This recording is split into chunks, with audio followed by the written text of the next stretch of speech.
Hello. Today I promised a video on different self-love techniques and things that you can do to, increase the love that you have for yourself. So I have 6 main techniques, and they're all very, you're going inwards and that whole thing. And then just others that I'll mention in the end as well. But let's start because we have a lot to get through. So the first self-love technique I have is breathing into love. And so this is actually, let me stand up for this. All you do is you put one hand on your chest, one hand on your belly, and breathe in and say, I love you to yourself. That's all it is. I love you. And just really, really feel it. This one can be a little bit difficult if you're more of a beginner to self-love because it's a little bit out there. And if you have a hard time feeling love for yourself, maybe think of someone or something that you really love and tap into that love and then try to send it inwards into yourself. This one works really well standing in front of a mirror as well. It's so powerful. And sometimes it can be hard to just look ourselves in the eye, but try it out. And if it's really hard in the beginning, that's good. Just keep doing it and you'll get so much better at it. And it's really nice to be able to connect with yourself like that. So that's number 1. The second one is very simple, but it's journaling. Honestly, writing out your feelings, your thoughts, and processing everything really helps to sort of clear out a lot of the sort of cluttered thoughts that we have in our head and it allows more room for us to love ourselves. So that's a very simple one, but I thought I would throw it in there. Number 3, this one I learned from Mike Dooley, who is like an amazing law of attraction, manifestation, visualization kind of guy. But he has this technique called I rock because, and it's pretty much a list. You create a list of reasons why you rock. So I have mine here, so I'll share a few things. I rock for caring about my body inside and out. I rock for how much compassion and empathy I have for others. I rock for never giving up on myself.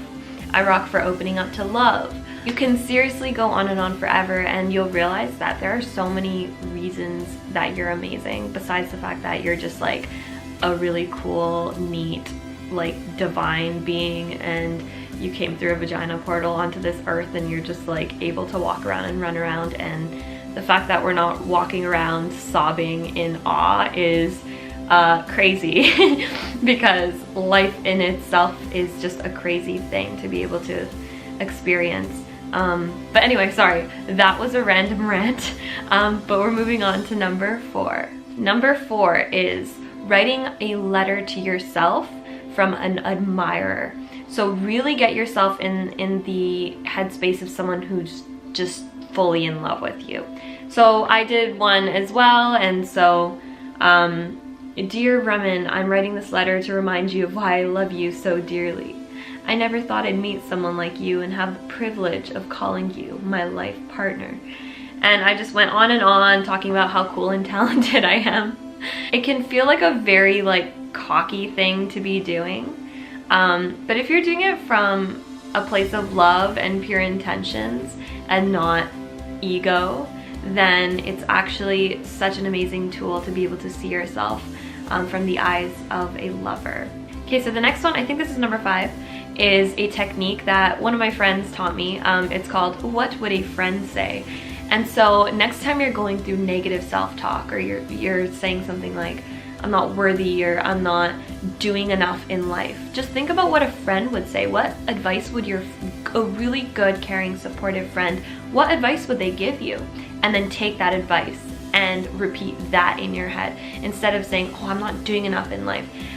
Instead of saying that, you're now saying, oh, I am doing enough in life. In fact, I'm taking time for myself, and that's doing a lot. So yeah, think about what someone who really loves you would say to you. And take that advice, because that's probably going to feel a lot better than putting yourself down. Okay, so number 6, this is the last sort of going inwards thing. There's this woman named Sarah Blondin, and she makes these sort of podcast / guided meditation type things, and it's called Live Awake. And she has a SoundCloud account, I'll link it down below. But anyway, these meditations and just the way she words things really helps you to go inwards and just figure some stuff out / be more gentle with yourself. And there's a lot of self-love stuff on there. So I'll link her SoundCloud account and maybe a couple that I really like as well. She has some really great stuff with self-love and just accepting yourself just as you are, and just realizing the beauty that's within. So I'm gonna link that down below. I love her. Go listen to those. And also, if you want like a good meditation app, download Insight Timer. It's really good. I'll link that down below as well. But it has like so many guided meditations on there. So those 6 things are things that you can do pretty much anywhere.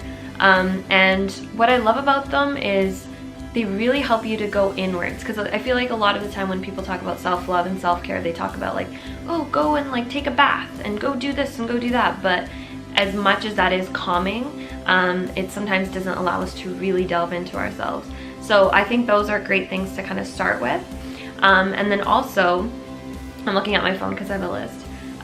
Oh, if you have a hard time finding that love for yourself, just try to visualize what your life would look like if you did love yourself. And how would you treat others? You know, what would your day-to-day look like? How would you feel? So just try to visualize it if you're having a hard time even starting. Just try to imagine. Just play a little game in your head.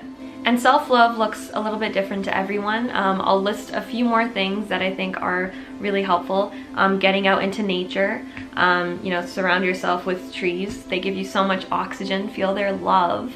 I don't think I've ever gone on like a nature walk and came back feeling worse. So nature, self-help books are really nice. Giving yourself permission to take like a 20-minute nap if you're feeling tired, that's a part of, you know, loving yourself. Take a nice hot bath, make yourself a cup of tea, bake a cake, paint, fully listen to music, sing really loudly, write a bad poem, have a date night alone, or you could take yourself out on a hot date. There are a million ways to love yourself that are more external and fun. But I would highly recommend doing the inner work first. And then just don't be so hard on yourself. You don't know how lovely you are, but imagine if you did. You not loving yourself isn't gonna serve the world. Imagine what the world would look like if you loved yourself. Seriously, you would make such an amazing impact, just, you know, in the lives of the people around you. Be yourself unconditionally, because we need more authentic people like you here. And remember, the world exists as you perceive it. So if you can love yourself, then you will be able to love and see that beauty in others. You deserve to shine. So go shine, my friend. And do all those things, all of them, all at once, because they will change your life. They have changed mine.